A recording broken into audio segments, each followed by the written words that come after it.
것은 마태복음 9장 27절부터 38절까지 마태복음 9장 27절에서 같이 공부하겠습니다.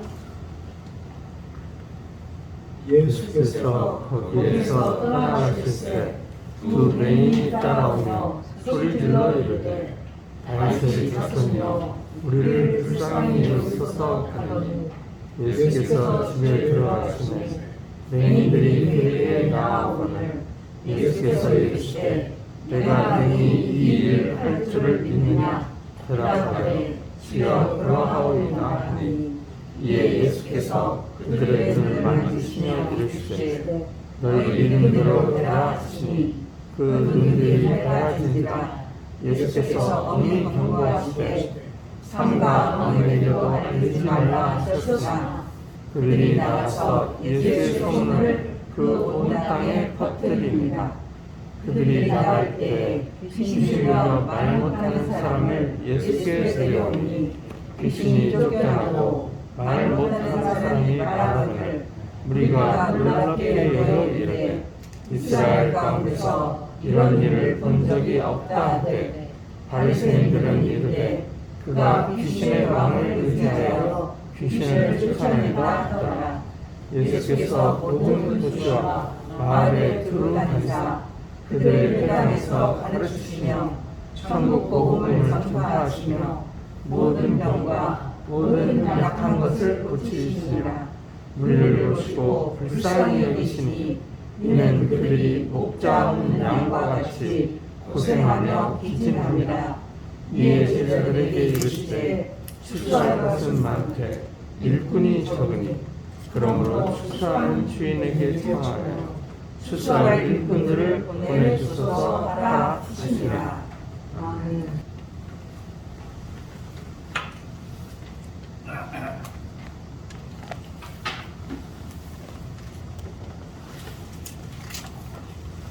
이 마태복음 9장을 보면요, 예전에 우리가 한번 함께 읽었는데 그 앞에 마태가 부르심을 입는 그 사건을 기록했습니다. 그리고는 마태가 자기가 부름받은 사건을 기록한 후에 바로 주님이 맹인을 자유롭게 하신 예기, 그리고 벙어리를 치유하신 예기, 그렇게 두 사건을 기록하고 있습니다. 그러니까 그 앞의 기록들은 마태가 겪은 것이 아니고 마태가 얻은 휴문서나 혹은 마가가 기록한 복음을 중심에서 썼고, 지금 오늘 우리가 읽은 이 부분은 자기가 부름받은 후에 자기가 본 예수님입니다. 자기가 겪은 예수님. 그러니까 마태가 예수님의 제자가 된 후 가장 첫 번째로 겪은 일이 바로 여기에 기록이 되어 있습니다. 우리는 그때도 그랬지만 지금 우리도 불치병자를 대할 때 어떻게 대합니까, 여러분? 밖으로는 우리가 참 안 됐다, 밖으로는 불쌍히 대합니다. 그 내면에는 뭐가 있어요? 내면에는 뭐 때문에 저 사람은 날 때부터 저럴까 이러죠. 예수님 제자들도 누구의 죄입니까? 그랬잖아요. 그게 누구의 죄입니까? 예수님은 누구의 죄가 아니라 하나님의 영광을 나타내려 했다. 그런데 예수님이 맹인을 대하신 일은 좀 독특하게 기록되어 있습니다. 우리 보통 사람들은 사실은 맹인을 안 좋아하죠. 이렇게 얘기하면 저도 이 군산에서 어떤 음식점에 들어갔는데 그 옆에 맹인 센터가 있어요. 그래가지고 맹인들이 그 음식점에 음식을 먹으러 왔는데 옆에서 그들이 앉은 것이 편안하지 않아요. 그리고 다른 음식점에 가서 다른 사람들이 앉으면 음식 먹으러 왔나 보다. 그런데 전혀 보지 못하는 사람들이 함께 그 음식상에 앉았는데 이상한 느낌이 들어요. 옛날 사람들은 되게 그랬죠. 되게 이 장애인을 대하면 아침에 이렇게 나가다가 장애인 만나면 불쌍하다 그래요, 여러분. 되게 어때요? 옛날 이조 시대는 그런 사람들 만나면 침뱉었어요. 재수없다 그래가지고 침뱉었어요. 예수님은 이 장애인들을 맹인들을 어떻게 대하셨을까? 혼자 생각해 보는데 아마 이랬을 것 같아요. 이 하나님의 그 집 작품이 하나님이 만드신 사람이 이렇게 되다니 그러지 않겠어요? 하나님의 작품이 세상에서 파괴되었다. 이런 감정으로 예수님은 이 맹인들을 대했을 것이다. 이렇게 생각합니다. 마태는 말을 줄여서 썼는데요. 그들은 예수님에게 애원하는 그 말로 하지 않았어요. 애원하는 소리로 불쌍히 여겨달라 그러지 않았습니다. 큰 소리로 소리 지르되 다윗의 자손이요 우리를 불쌍히 여기소서 이랬습니다.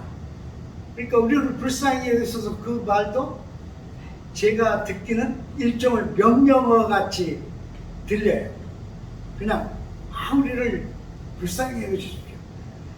예를 들면 지금은 그 노숙자들이 제일 불쌍한 사람들인데 노숙자들이 저를 알아보고 목사님 저를 불쌍히 여겨주소서 그러면 그 말이 나 집 한 채 지어가지고 우리 집에서 살고 편히 먹게 해주시오 이런 말이에요?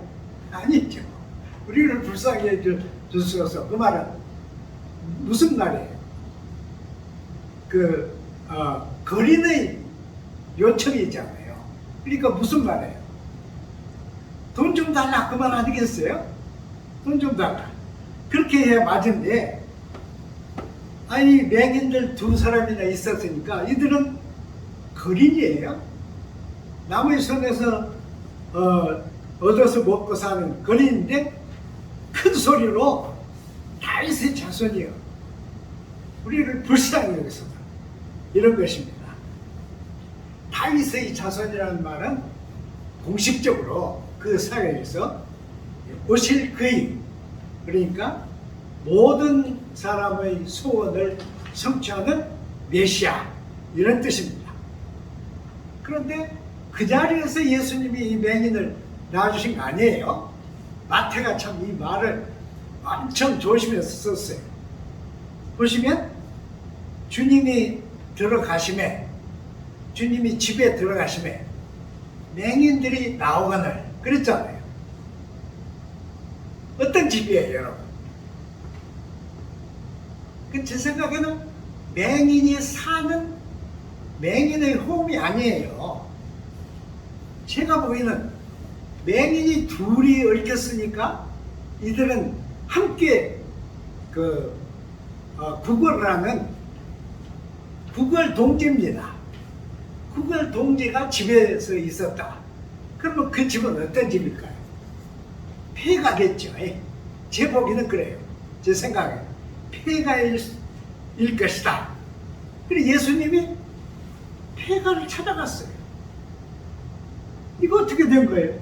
마태는 그게 하나도 안 썼는데 제가 느끼기는 이튿날 예수님이 맹인의 거처를 찾아가신 거 아닌가? 마태는 그런 거 안 썼지만 제 느끼기는 그래요.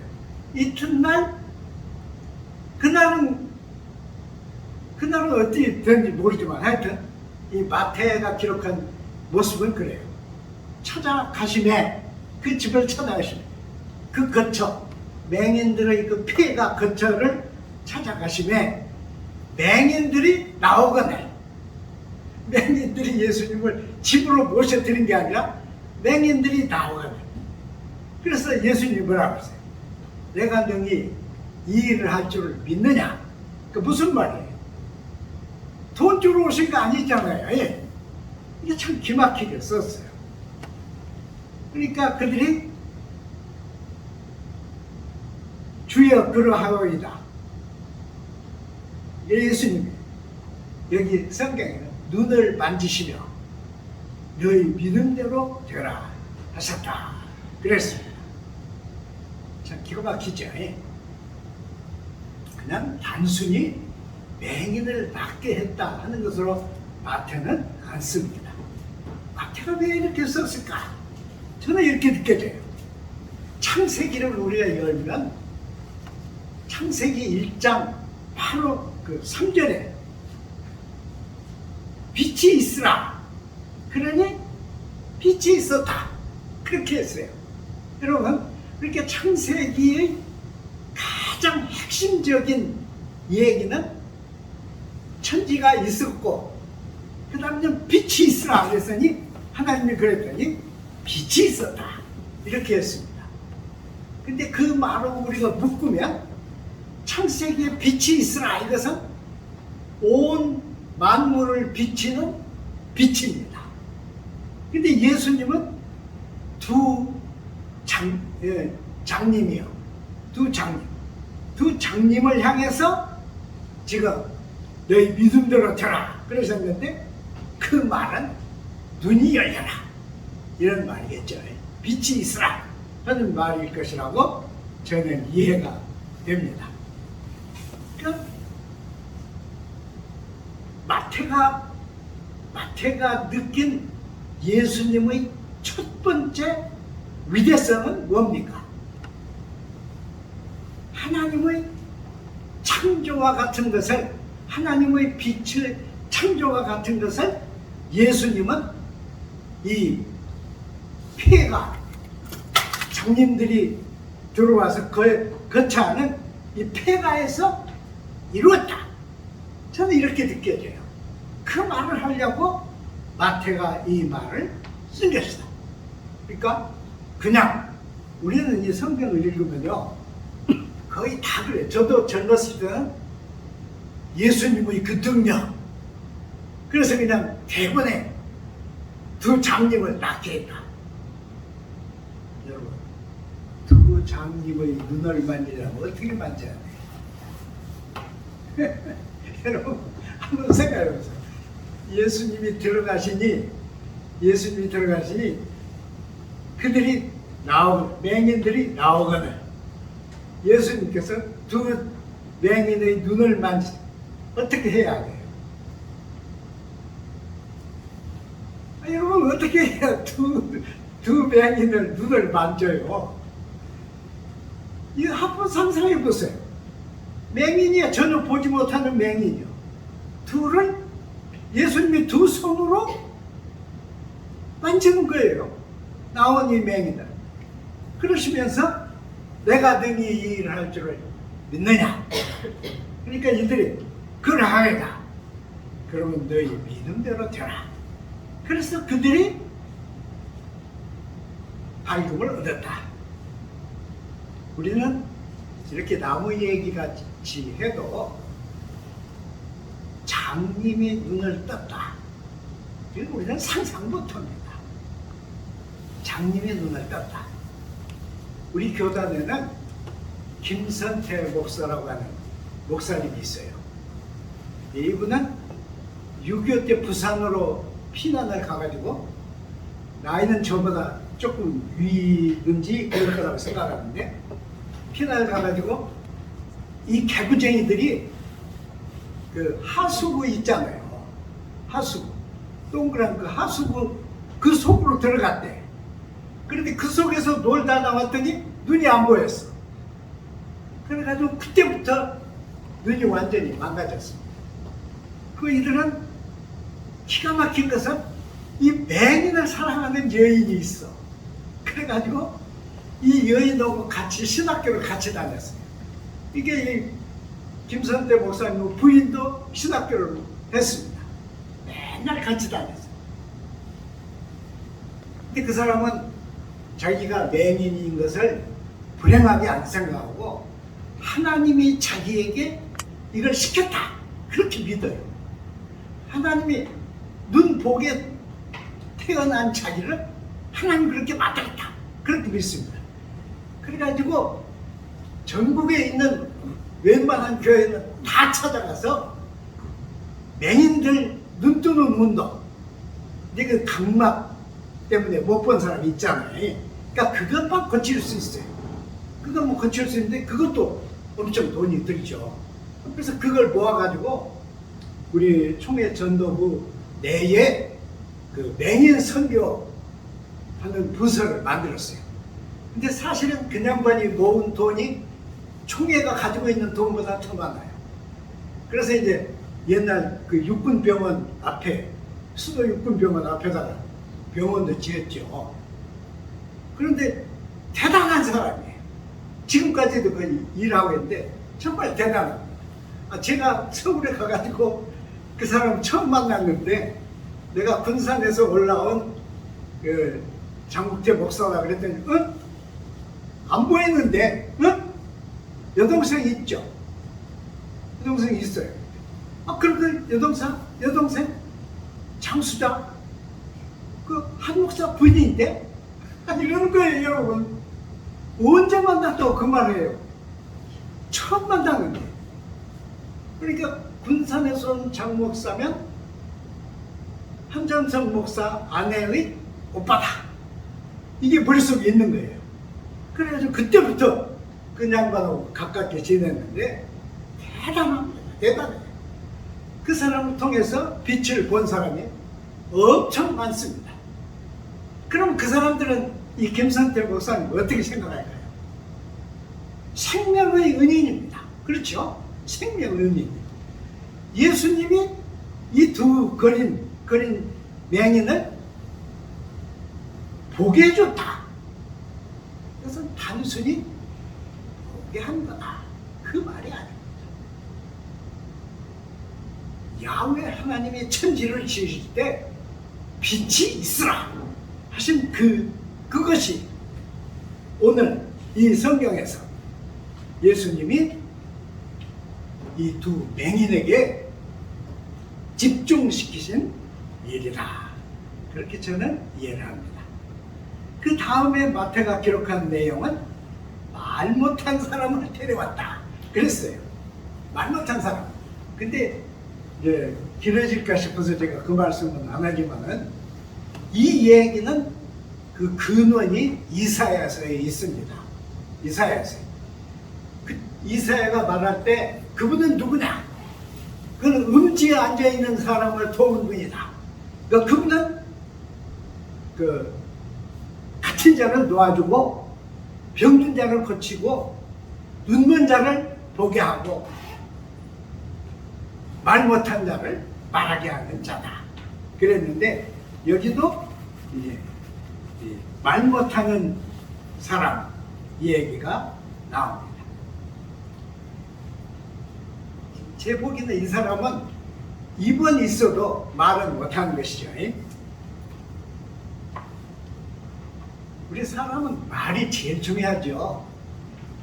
우리 가끔 우리는 잘 싸워요. 싸우는데 왜 싸운가 그러면 둘 다 명령형을 써. 저는 당연히 남편이니까 미안해요. 그러니까 명령형을 쓰고 마누라는 이제 나이가 들었으니까 명령형을 써요. 그러면 부딪혀. 그러면 어떻게 해결해요? 해결할 길이 없어. 어떻게? 스파크가 일어나는 거예요. 싸워. 근데 가만히 제 방에 가가지고 혼자 생각해보면 아무것도 아니야. 싸울 일이 하나도 없어. 근데 말이 부딪혀서 싸웁니다. 그러니까 이 말은, 이런 말은 없는 말보다 못합니다. 잘 보면. 그쵸? 없는 말보다 못해요. 근데 입이 있어도 말을 못하는 경우가 참 많습니다. 너무 무서운 것을 보면 어때요? 너무 무서운 걸 보면. 꿈에서 소리 치려고 그러면 소리 나와요? 꿈에서 막 무서울 때 소리 치려고 그러면 소리 안 나와요. 무서운 걸 보면 말 못하죠. 독재자 앞에 가면 아무도 말 못합니다. 죽이는 독재자 앞에서 누가 말을 해요? 입이 있어도 말 못하죠. 옛날에는 이것을 귀신이 말 못하게 한다, 그렇게 이해를 했어요. 옛날에. 그래서 여기도 그렇게 쓰여 있습니다. 저는 목회를 하면서 말하다가 말 잃어버린 사람 두세 사람 만났어요. 그 중에 한 분은 그때 그분이 50대였는데 우리 교회 내외가 오셔서, 진짜 저는 사람을 외모로 취하면 안 되지만은, 여러분 그렇죠? 그러나 그분이 왔을 때 이 스스로 온 한 카풀을 그렇게 속으로 막 환영한 일이 없어. 저는 비유 맞추는 걸 못하잖아요. 제가 그때 어렵게 커서 남에게 이렇게 잘 비유 맞추고 그런 걸 못해요. 만일 제가 비유 맞춘 걸 잘했으면 제가 목회한 개정교회 교인이 수천 명 됐을 거예요. 비유 안 맞췄어요. 근데 이 양반은 속으로 되게 좋아했어. 이야, 하나님이 일꾼 한 사람을 보냈다, 이렇게 생각했어요. 이 사람 정말 쓸만한 분이었어요. 말도 잘하고 1년이면 미국을 몇 번씩 갔다 왔다 한 그런 사람이었는데, 또 대중들 앞에서 연설도 하고 그런 분이었어요. 그때 이 양반이 뇌졸중으로 쓰러졌어요.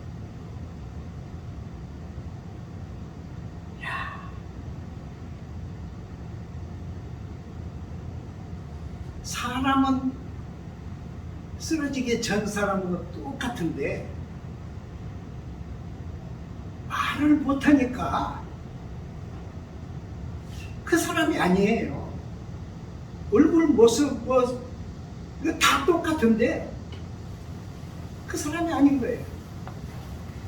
제가 자주 신방 갔는데 그 양반에게는 자주 신방 갔어요. 너무 안 돼가지고.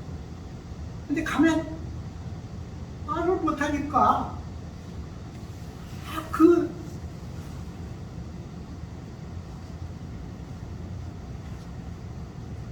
으드릇한 양반이 우는 거예요. 말이 안 나오니까. 우는 거예요. 울음소리도 안 나와. 참. 그러니까 신방 가면 5번, 6번은 울어. 만나서 울고 또 이 얘기 안 되니까 울고 막 울어요. 아니, 그 부인이 값이 다 내려오면 또 울어. 목사님 드시죠 한 말이 안 남으니까 우는 거예요. 울어. 참 답답해요. 저는 이 성경 말씀을 읽으면서 이 양반 생각했어요. 어땠을까?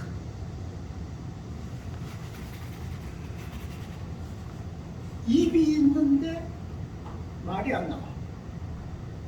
어땠을까?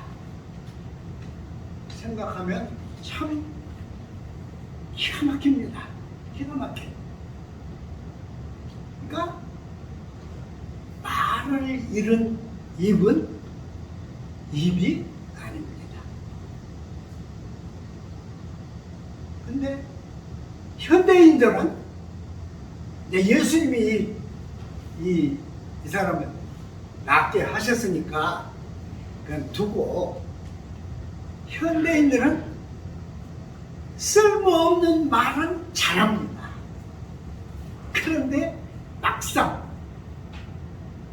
창조주를 향해서 해야 할 말은 안 합니다. 절대로 안 합니다. 이게 현대의 비극입니다. 저는 과학이 막 발전하고 무기가 발전하고 막 경제가 발전하고 그런다고 해도 우리는 상상 못할 비극을 앞에 두고 있다. 그렇게 생각합니다. 왜? 우리는 하나님을 향해서 말을 잃어버렸어요. 그렇게 만들었어요. 사상가들, 철학자들, 위대한 지식인들이 그렇게 우리를 만들었습니다.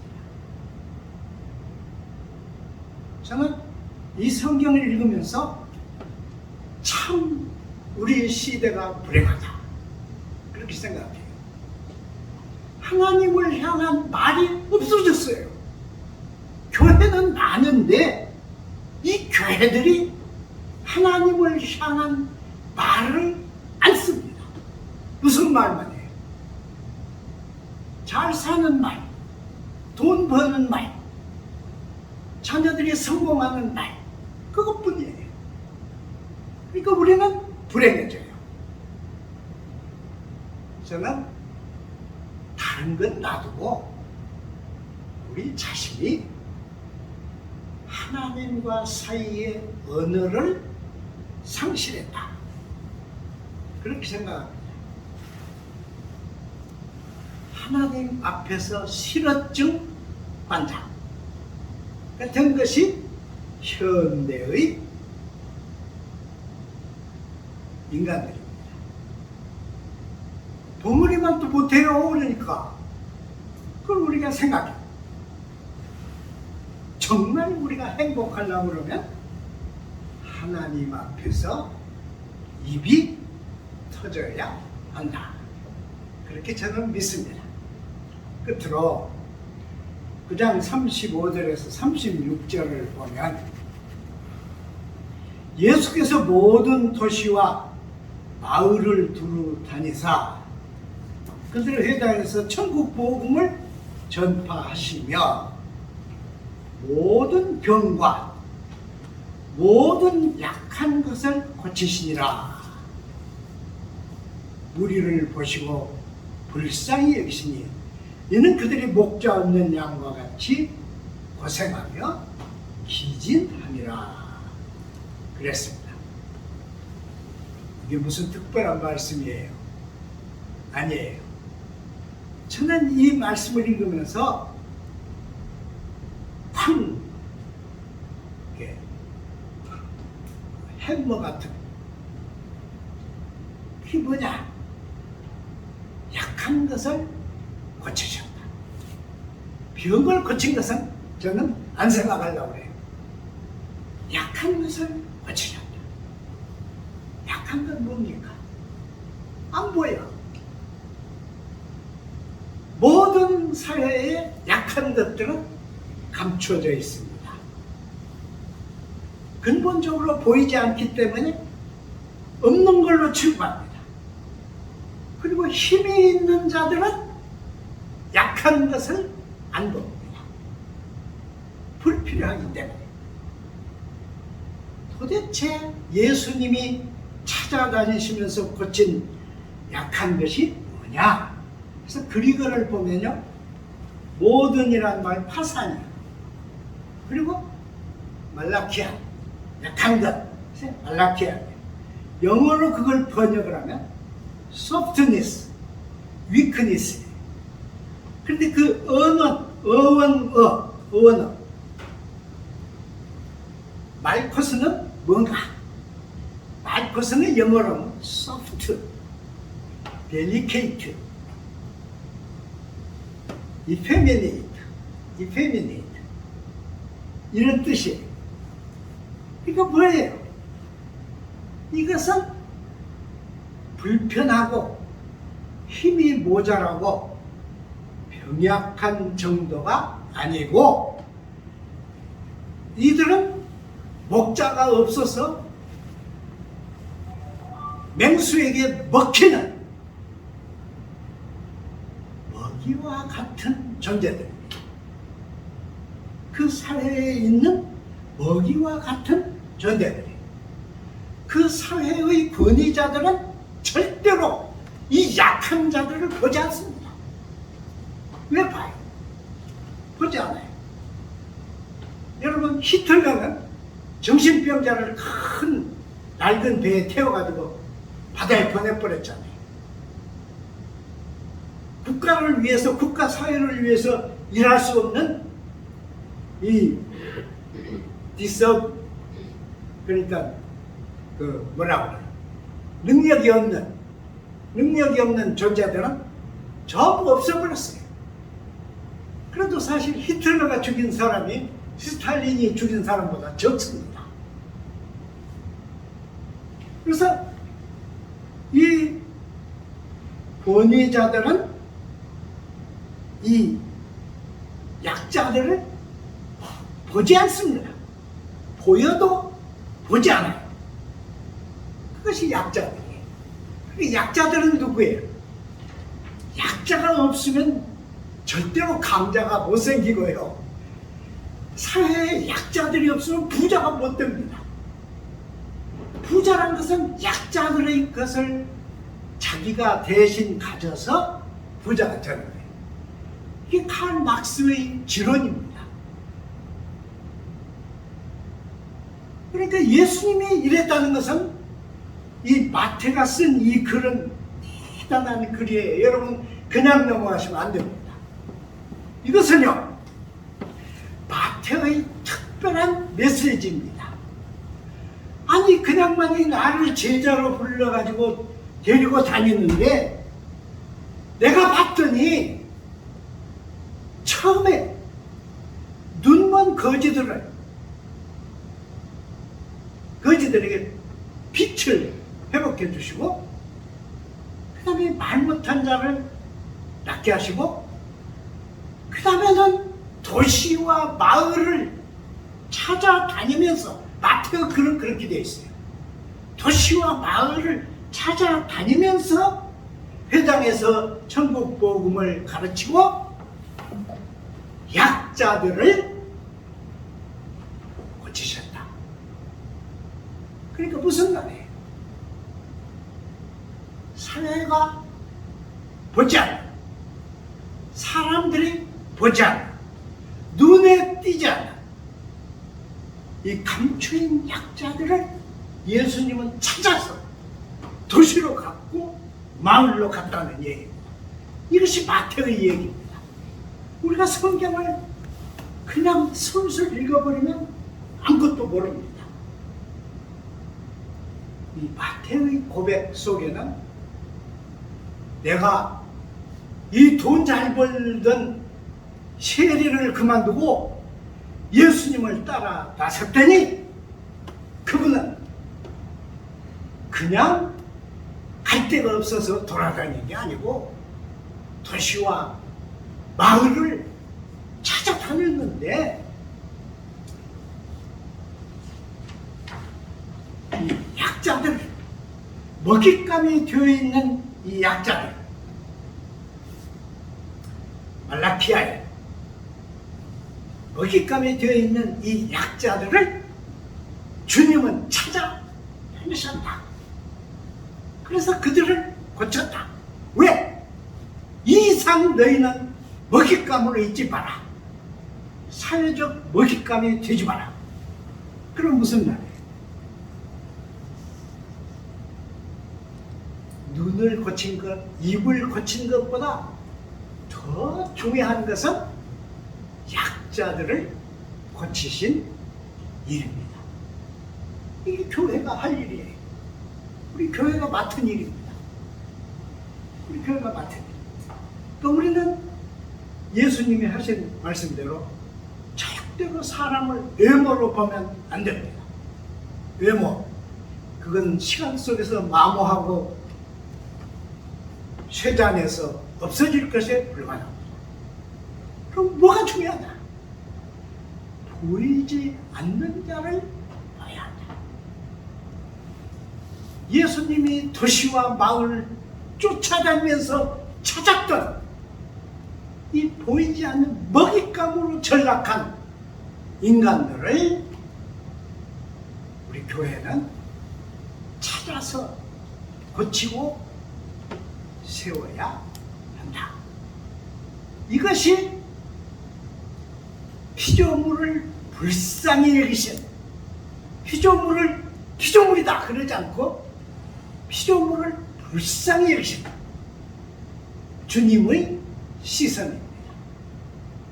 이 시선을 잃으면 교회들은 의미를 상실합니다. 신자들도 이 시선을 잃으면 신앙의 핵심이 부패하게 됩니다. 먹잇감들을 먹잇감으로 그대로 두면 안 됩니다. 이것이 예수의 선이고 예수의 음성이고 예수의 마음입니다. 기도하겠습니다. 하나님 아버지 감사드립니다.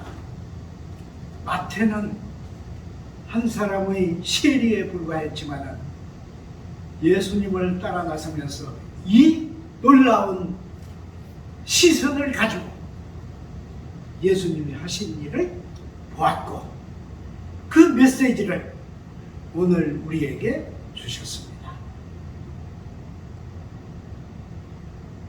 우리에게 주신 시간은 얼마 남아있지 않습니다. 하나님이 주신 이 존귀한 생명과 시간을 주님이 하신 일에 보태게 우리를 일깨우시고 이끌어 주시고 동행하여 주옵소서. 예수님 이름으로 기도드립니다. 아멘.